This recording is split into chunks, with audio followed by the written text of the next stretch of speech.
Selamat disimak ya teman-teman. Assalamualaikum warahmatullahi wabarakatuh.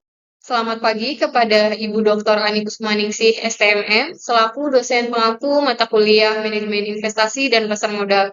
Kami dari kelompok 8 ingin mempresentasikan materi kami yaitu penilaian saham. Perkenalkan, nama saya Resti Amanda, selaku moderator. Baik, sebelumnya perkenalkan nama saya Devina Rini Putri, selaku pembaca materi pertama yang akan membacakan materi mengenai penilaian saham. Definisi dari penilaian saham ini, saham merupakan aset finansial yang dapat dijadikan investasi. Penilaian saham atau valuasi adalah nilai sekarang atau present value dari arus kas imbal hasil yang diharapkan atau expected cash flows. Nah, dengan kata lain, hal yang melatar belakangi value ini sebagai penyebab dilakukan investasi adalah bahwa suatu aset dibeli atas dasar expected cash flows dari aset tersebut di masa yang akan datang. Nah, penilaian saham dilakukan untuk menentukan apakah saham yang akan dibeli atau dijual akan memberikan tingkat return yang sesuai dengan return yang diharapkan. Baik, untuk materi selanjutnya yaitu jenis saham berdasarkan hak kepemilikannya. Nah, jenis saham berdasarkan hak kepemilikannya ini dibagi menjadi dua, yaitu saham biasa dan saham preferred. Saham biasa atau common stocks ini merupakan saham yang menempatkan pemiliknya paling junior dalam hal pembagian dividen dan hak atas harta kekayaan perusahaan apabila perusahaan tersebut dilikuidasi. Saham biasa ini merupakan saham yang paling banyak dikenal dan diperdagangkan di pasar. Yang kedua itu ada saham preferred atau preferred stocks.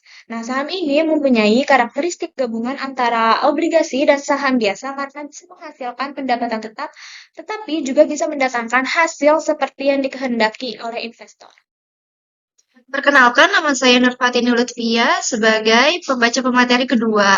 Di sini saya akan menjelaskan proses penilaian. Proses penilaian itu ada dua. Yang pertama itu ada valuasi dan evaluasi.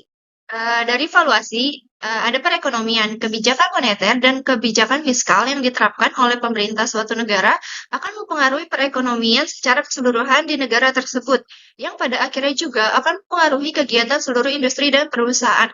Misalnya, kebijakan suku bunga yang rendah dapat mendorong konsumsi dan investasi, sedangkan pengeluaran pemerintah yang besar dapat merangsang kondisi ekonomi. Kondisi ekonomi ini pada akhirnya akan berdampak pada seluruh industri dan perusahaan di negara tersebut, baik dalam hal permintaan pasar, biaya produksi, hingga kemampuan ekspansi bisnis. Yang kedua, ada industri. Proses berikut dari tahap penilaian adalah mengidentifikasi industri-industri yang mengalami kemakmuran atau menderita dalam siklus perekonomian. Dengan mengidentifikasi industri yang sedang mengalami kemakmuran atau tekanan dalam siklus ekonomi, investor atau analisis dapat memahami peluang dan risiko yang lebih spesifik terhadap perusahaan yang bergerak dalam industri tersebut. Selanjutnya, proses penilaian dari evaluasi, yaitu ada analisis perusahaan. Proses selanjutnya adalah menganalisis dan membandingkan kinerja perusahaan dengan menggunakan rasio-rasio keuangan dan risiko sistematis. Menurut Yaya 2009, rasio keuangan dan risiko yang dapat digunakan antara lain, yang pertama ada rasio likuiditas, yaitu untuk mengukur kemampuan perusahaan memenuhi kewajiban jangka pendek. Yang kedua, ada rasio solvabilitas, yaitu untuk menilai kemampuan melunasi utang jangka panjang. Yang ketiga, ada rasio aktivitas, yaitu untuk mengukur efisiensi penggunaan aset. Yang keempat, ada rasio probabilitas, yaitu untuk menilai kemampuan menghasilkan laba. Yang kelima dan terakhir yaitu rasio pasar untuk memahami bagaimana pasar menilai perusahaan tersebut. Kenalkan, nama saya Salsa Febrina. Di sini saya sebagai pembaca materi ketiga. Lanjut saja untuk materinya itu ada yang namanya jenis nilai dalam penilaian saham. Yang pertama ada nilai pasar atau market value. Nilai pasar ini merupakan harga saham di bursa saham pada saat tertentu, ditentukan oleh permintaan dan penawaran saham yang bersangkutan di pasar bursa. Ada 3 faktor yang perlu mendapat perhatian, yaitu sebagai berikut. Yang pertama ada kemunduran pada kebanyakan saham, yang kedua perbandingan industri, yang ketiga itu ada pola psikis yang lemah. Yang kedua itu ada nilai buku atau book value. Nilai buku ini digunakan data historis untuk mencari pola siklus tertentu. Analisis kemudian membeli saham itu mendekati suatu siklus yang rendah dan kemudian menjualnya mendekati suatu siklus yang tinggi. Lalu yang ketiga itu ada nilai intrinsik atau fundamental value. Nilai intrinsik ini adalah suatu saham yang dibenarkan untuknya apabila mempertimbangkan faktor-faktor dasar nilai tersebut. Dalam hal ini, nilai sesungguhnya berbeda dengan harga pasar. Ada 4 faktor utama yang mempengaruhi nilai intrinsik, yaitu sebagai berikut. Yang pertama itu ada nilai aktiva perusahaan.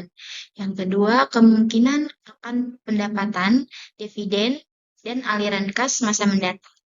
Lalu yang ketiga, kemungkinan pertumbuhan masa depan. Selanjutnya itu ada pendekatan nilai sekarang dalam penentuan nilai intrinsik saham.